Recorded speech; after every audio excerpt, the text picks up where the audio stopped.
Mon mari, Richard, Rick, homme, 30 ans, et moi, femme, 29 ans, avons été bénis d'une fille, mais, il y a 2 semaines. C'est notre premier enfant, et nous sommes évidemment très heureux. Les choses ont été très chargées pour nous, et nous nous adaptons à peine à être parents. C'est un changement difficile pour nous deux, mais nous faisons de notre mieux. Nous n'avons vraiment pas beaucoup d'aide en raison de ce qui s'est passé le jour où May est née. Ce fut l'une des expériences les plus traumatisantes de ma vie, et je ne crois pas pouvoir jamais l'oublier. Même le bonheur de l'arrivée de May ne suffit pas à m'aider à surmonter la peur paralysante que j'ai ressentie ce jour-là. Je crois que je serais morte si ce n'avait pas été de l'aide opportune de mon mari. Mais malgré cet événement horrible, je sens encore que, puisqu'il a impliqué la famille, nous devrions être un peu plus indulgents avec eux parce que May est la première petite fille de la famille, mais je ne suis pas sûre, et mon jugement est trouble avec toutes ces hormones et les tâches liées au bébé, c'est pourquoi je suis venue sur Reddit pour demander de l'aide. Cette histoire peut être longue et comporte de nombreux personnages, alors soyez patients avec moi. Rick a 2 sœurs, Anna et Emma, et elles sont toutes les deux plus jeunes que lui. Anna a 28 ans et Emma 24 ans. J'ai une très bonne relation avec elles deux, et je ne crois pas qu'il y ait d'animosité entre nous. Nous ne sommes pas très proches car nous sommes toutes occupées dans nos carrières et nous ne nous voyons pas si souvent. Emma ne vit même pas dans la même ville que nous, mais nous essayons de nous mettre à jour de temps en temps et de rester connectés par SMS ou par appel. Une autre personne importante dans la famille de Rick, et dans cette histoire, est ma belle-mère, Rachel, femme, 53 ans. Bien que je m'entende très bien avec Anna et Emma, Rachel est une histoire complètement différente. Nous ne sommes pas exactement d'accord, et honnêtement, je crois qu'elle a un problème non seulement avec moi, mais avec tout le monde. C'est la personne la plus contrôlante que vous puissiez imaginer, et elle ne s'arrête tout simplement pas. Elle veut que tout se déroule selon ses caprices et ses fantasmes.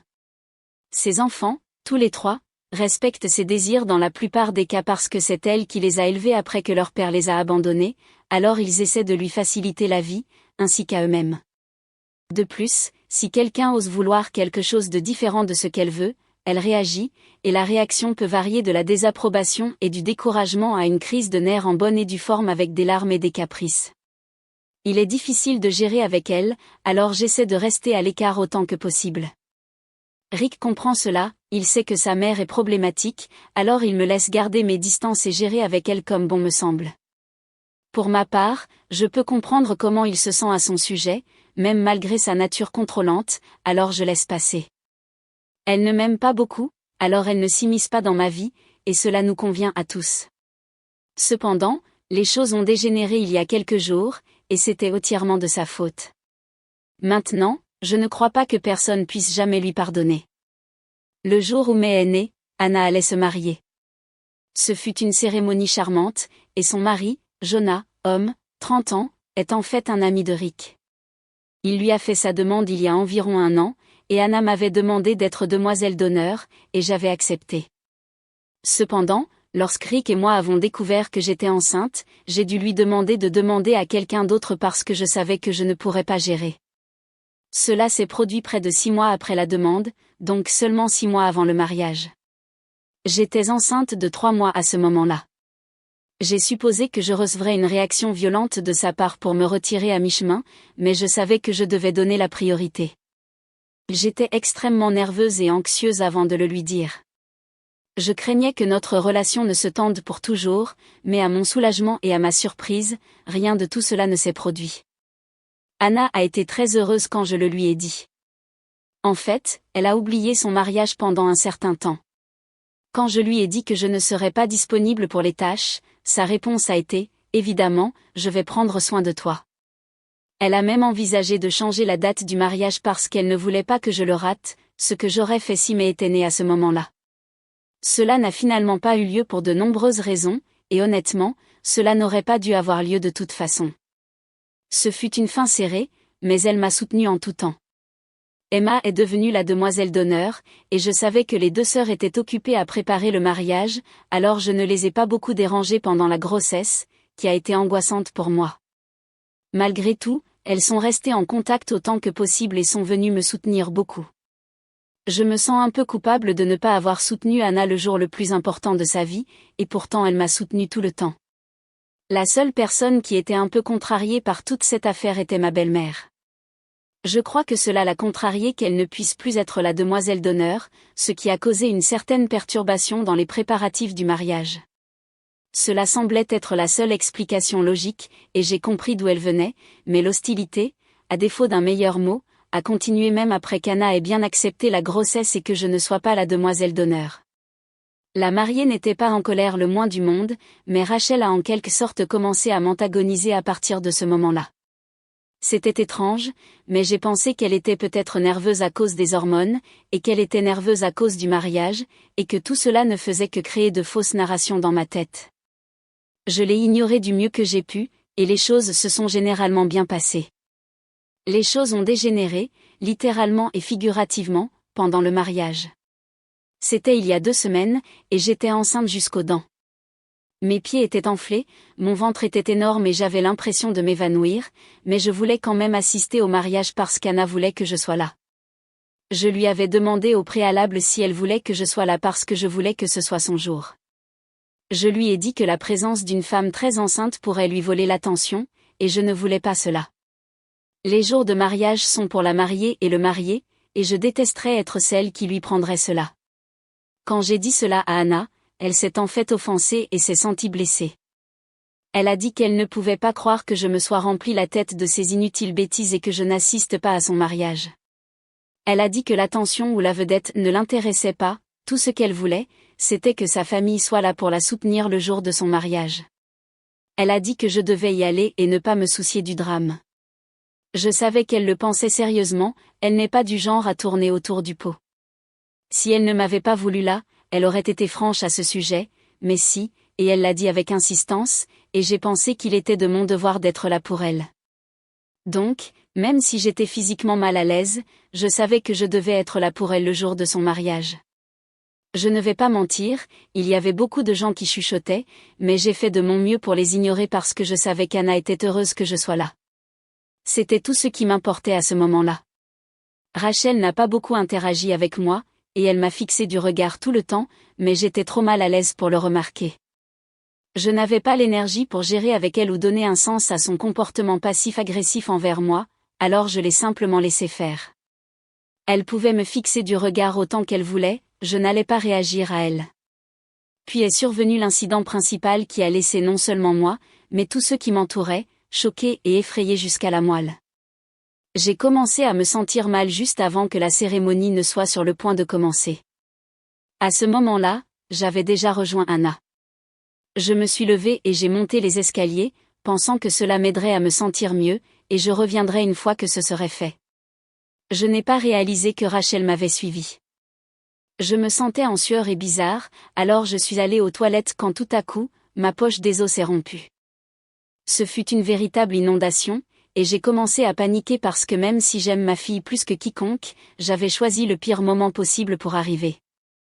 Je ne pouvais pas penser clairement, et heureusement, j'ai vu ma belle-mère devant moi.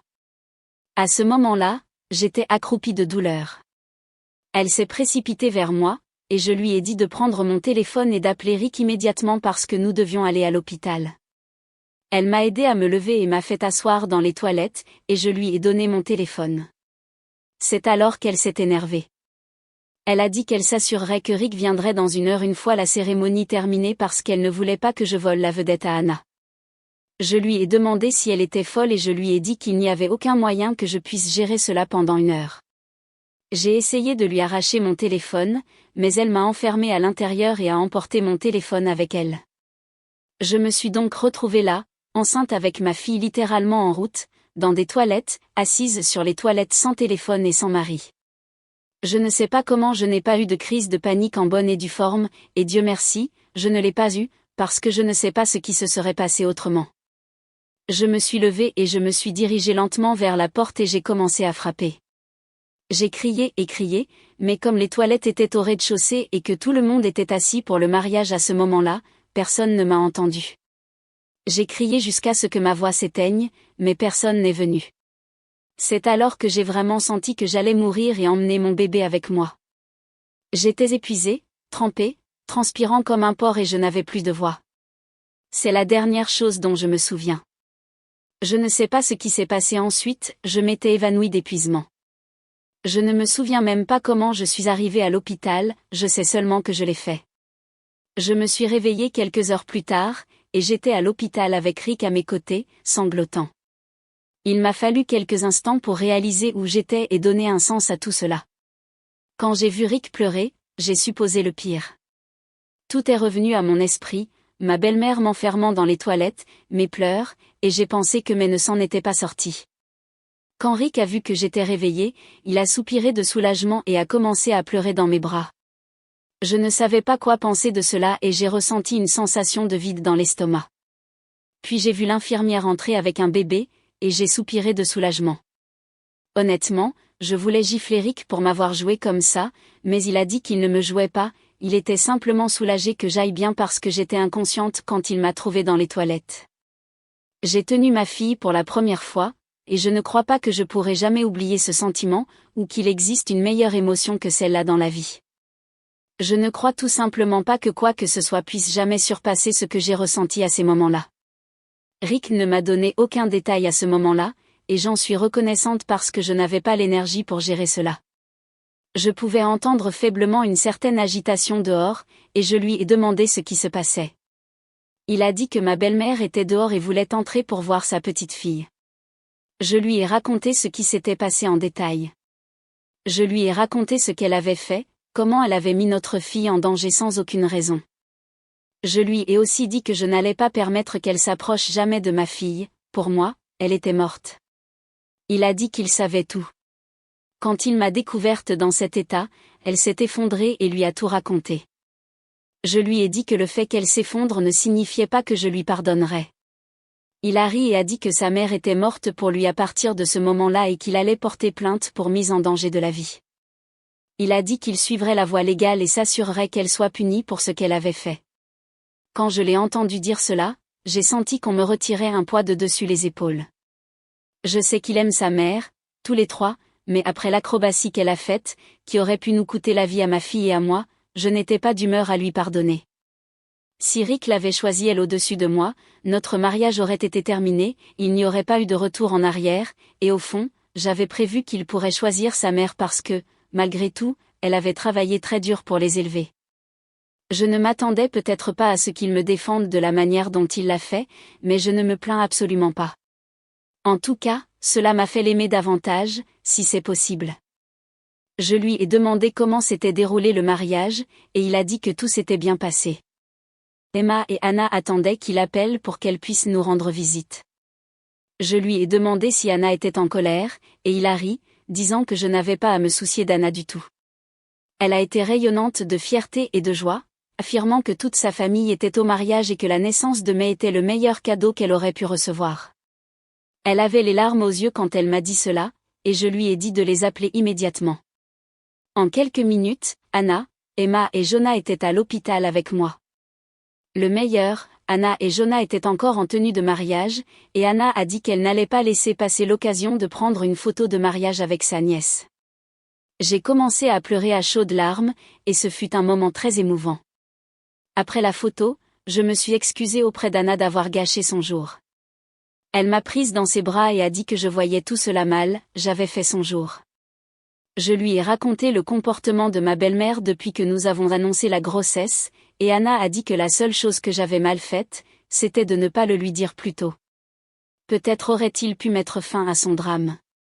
Je lui ai dit que je ne voulais pas causer de problème, et Emma est intervenue, disant que n'importe quelle quantité de problème était acceptable tant que j'étais en sécurité. J'ai les larmes aux yeux même en écrivant cela parce que c'est à ce moment-là que j'ai su qu'elle m'aimait comme une famille. Je n'étais pas seulement la femme de Rick pour elle, j'étais de la famille. Anna est l'une des meilleures femmes que je connaisse, elle est si sûre d'elle, si heureuse. Il n'est pas étonnant qu'elle soit où elle est aujourd'hui. Je ne sais vraiment pas comment Rachel est si différente de ses enfants. C'est comme si elle la voyait et réalisait qu'elle n'est pas ce qu'elle voulait devenir. C'est étrange, mais cela m'importe peu. C'était magnifique. Ma belle-mère était encore dehors, apparemment, et Anna lui avait dit en entrant qu'elle s'assurerait que Rick et moi portions plainte. Ma belle-mère voulait entrer pour connaître May, mais je ne voulais pas qu'elle soit près de moi. Anna a dit que nous devions rester à l'abri d'elle. Anna s'est excusée auprès de moi, estimant qu'elle n'avait pas abordé les instincts surprotecteurs de sa mère ou qu'elle n'avait pas clairement indiqué qu'elle n'avait aucun problème avec ma grossesse. Elle a dit que si elle l'avait fait, peut-être que l'incident aurait pu être évité. Je lui ai dit qu'elle m'avait fait sentir en sécurité, et qu'il n'y avait aucun moyen que ce soit de sa faute. Pendant tout ce temps, Rick était dehors en train de parler à ma belle-mère. Quand j'ai reçu mon congé et que je suis rentrée à la maison avec mes 2 ou 3 jours plus tard, Rick m'a raconté ce dont lui et ma belle-mère avaient parlé. Il a dit qu'il lui avait fait savoir qu'il allait porter plainte et qu'elle pouvait se le mettre dans la tête parce que rien ne changerait cela. Il lui a aussi dit qu'on ne lui permettrait jamais d'être dans la vie de May, elle n'était pas sa grand-mère en aucune capacité. Elle avait choisi de mettre ma vie et celle de mon enfant à naître en danger à cause d'un prétendu affront qui ne la concernait même pas. Il a également dit que tout l'argent qu'il lui donnait, ma belle-mère vivait de l'argent de Rick et d'Emma, serait réduit considérablement, et c'est alors qu'elle a commencé à pleurer, disant qu'elle avait travaillé comme une esclave toute sa vie pour les enfants et qu'elle ne méritait pas cela. Rick lui a dit que même s'il savait et appréciait tout ce qu'elle avait fait pour eux, cela ne signifiait pas qu'elle avait le contrôle de leur vie. Il a dit qu'elle avait tort, et qu'il avait ignoré ou trouvé des excuses pour tout ce qu'elle faisait depuis des années, mais plus maintenant. En ce qui concerne May et moi, il devait savoir qu'elle avait franchi une grande frontière et montré qu'il n'était pas sécuritaire d'être près d'elle, surtout qu'Anna n'avait jamais eu de problème. Rachel a dit qu'en tant que mère, elle comprenait qu'Anna ne m'avait pas voulu là pour lui voler la vedette, mais Anna a fait du guet-apens et l'a réprimandée. Nous allons donc de l'avant avec l'affaire, c'est sûr, mais Rick s'en occupera parce que j'ai un nouveau-né à soigner et je ne peux pas me soucier de ce drame. Rick a dit qu'il s'en occuperait.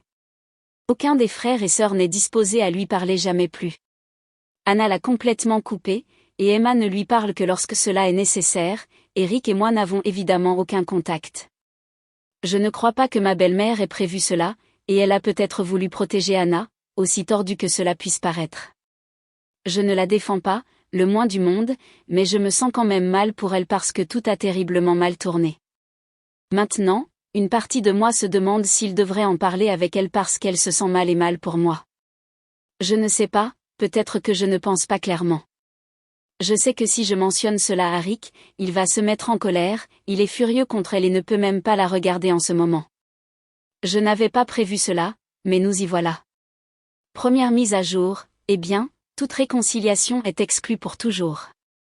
Je sais que je n'ai pas fait de mise à jour depuis longtemps, mais bon, je suis une nouvelle maman, alors entre me maintenir moi-même et ma fille en vie, j'ai été occupée. La bonne nouvelle, c'est que May aura 8 semaines dans quelques jours, et nous sommes tous très heureux. Anna et Jonah ont été très gentils, nous aidant beaucoup, Rick et moi. Emma a dû retourner au travail, mais elle appelle presque tous les jours. May est littéralement la prunelle des yeux de tous, ils l'adorent, et le chat de groupe est plein de photos d'elle. Il n'y a pas eu de contact avec ma belle-mère. J'ai convaincu Rick de ne pas porter plainte parce que nous avons trop dans notre assiette, et cela ne servirait à rien. Rick était réticent, mais il a accepté parce qu'aucun de nous deux n'a l'énergie pour quoi que ce soit d'autre. Quand nous l'avons dit à ma belle-mère la semaine dernière, elle a semblé reconnaissante. Je dis semblé parce que cette femme est véritablement dérangée, et elle a montré à tous ses vraies couleurs la semaine dernière. La semaine dernière, Rick et moi nous sommes réveillés vers 1h du matin à cause de fortes coups à la porte. J'ai pensé que c'était un cambriolage, et j'ai couru me cacher avec May tandis que Rick allait ouvrir la porte. Je pouvais entendre des cris, mais je n'ai pas osé sortir parce que je ne voulais pas que May se réveille. Il s'est avéré que c'était ma belle-mère, et Rick a dit qu'elle se comportait comme une folle. Elle continuait à crier qu'elle voulait voir May et que nous ne pouvions pas la tenir éloignée. Rick a dit qu'il a dû la menacer de la police avant qu'elle ne recule. Elle essayait d'entrer de force. Nous avons immédiatement alerté Anna et Emma parce que si quelque chose n'allait pas avec elle, tout le monde devait le savoir. Nous étions inquiets, mais honnêtement, c'était pour rien. Le lendemain, elle nous a envoyé un SMS inquiétant. Elle a commencé en disant que nous étions méchants et horribles avec elle en ne lui permettant pas de voir May et que nous la punissions parce que son seul crime était d'être mère. Il y avait d'autres bêtises mélodramatiques là, et progressivement son texte est devenu plus dérangé. Elle a dit qu'elle avait la charge d'élever 3 enfants et qu'elle devait toujours jongler avec les priorités d'un enfant par rapport à un autre, et c'est ce qu'elle a senti qu'elle devait faire le jour de l'anniversaire de May. Elle ne voulait pas que May lui vole la vedette le jour d'Anna. Elle a commodément oublié que May était littéralement un fœtus, et Anna elle-même avait dit plusieurs fois qu'elle n'avait aucun problème avec le fait que la grossesse et le mariage se déroulent en même temps. Je comprenais encore cette partie. Ce qui m'a secoué, c'est ce qu'elle a dit ensuite. Elle a dit qu'elle craignait qu'avec May dans nos vies, elle ne soit plus aussi importante pour ses enfants. Quand j'ai annoncé ma grossesse, elle a pensé qu'Anna serait en colère parce que c'est ce qu'une femme normale ressentirait, mais quand elle a vu que nous étions tous heureux de la grossesse et du mariage, elle n'a pas aimé. Fondamentalement, elle disait qu'elle n'aimait pas que nous soyons tous heureux ensemble, entre nous et les uns pour les autres. Elle voulait que nous soyons jaloux et compétitifs. Elle a dit que lorsqu'elle s'est rendue compte que la date d'accouchement serait proche du mariage, elle espérait qu'Anna serait en colère contre nous et peut-être que May ne prendrait pas toute l'attention de tous, mais cela ne s'est pas produit, et tout le monde ne pouvait parler que de May. Elle a dit qu'elle se sentait irrespectée parce qu'un bébé qui n'était même pas encore né avait pris sa place comme facteur unificateur pour les frères et sœurs. Elle a dit d'autres choses et elle écrivait encore quand j'ai demandé à Rick de la bloquer. Je lui ai dit qu'elle était dérangée et dangereuse pour moi et pour nous tous. J'ai eu un mal de tête constant depuis que j'ai vu ces messages. Je ne peux pas croire qu'une femme de plus de 50 ans soit en compétition avec un bébé de 7 semaines. Cela n'a aucun sens pour moi, et cela n'a pas à en avoir parce que j'en ai fini avec elle. J'en ai fini de trouver des excuses pour son comportement et d'essayer de comprendre ses motivations. Qu'elle aille en enfer pour ce qui me concerne. Nous avons transféré les messages à Anna et Emma, et elles sont également perturbées. Elle pense qu'elle pourrait avoir un épisode maniaque, et Emma a dit qu'elle volerait pour faire examiner ma belle-mère dans un centre. Je crois que c'est une bonne idée, mais je reste à l'écart. Ce comportement est de la folie, et je ne veux plus rien avoir à faire avec elle. Deuxième mise à jour, nous avons une ordonnance de restriction contre ma belle-mère. Elle n'a rien essayé de nouveau, mais nous restons prudents. Emma lui a fait passer des tests et a parlé à un psychologue et à un psychiatre. Tout va bien avec ma belle-mère. On lui a diagnostiqué un trouble d'anxiété généralisé, mais c'est tout. Le médecin a dit qu'il n'y avait aucune raison médicale sous-jacente à son comportement et a suggéré qu'Emma l'amène en thérapie. Emma a depuis cessé d'avoir des contacts. Elle a dit qu'elle était disposée à aider si quelque chose n'allait pas, mais la méchanceté est qui est ma belle-mère, et elle ne peut plus la tolérer. Je comprends totalement et partage l'opinion. Elle aurait pu avoir ma sympathie et mon soutien dans quelques mois si elle avait eu un problème psychiatrique, mais maintenant que cela a été écarté, nous savons que c'est qui elle est. Il n'y a pas de réconciliation avec cela. C'est la raison pour laquelle nous avons pris une ordonnance de restriction pour Rick et moi. La sécurité de May est de la plus haute importance, et ma belle-mère a montré à 2 reprises qu'elle n'était pas sûre. De plus, elle a de la mauvaise volonté envers May spécifiquement, nous devons donc être encore plus prudents pour qu'il n'entre pas en contact. Je pense que ce sera ma dernière mise à jour, et j'espère ne rien avoir d'autre à partager sur tout cet épisode.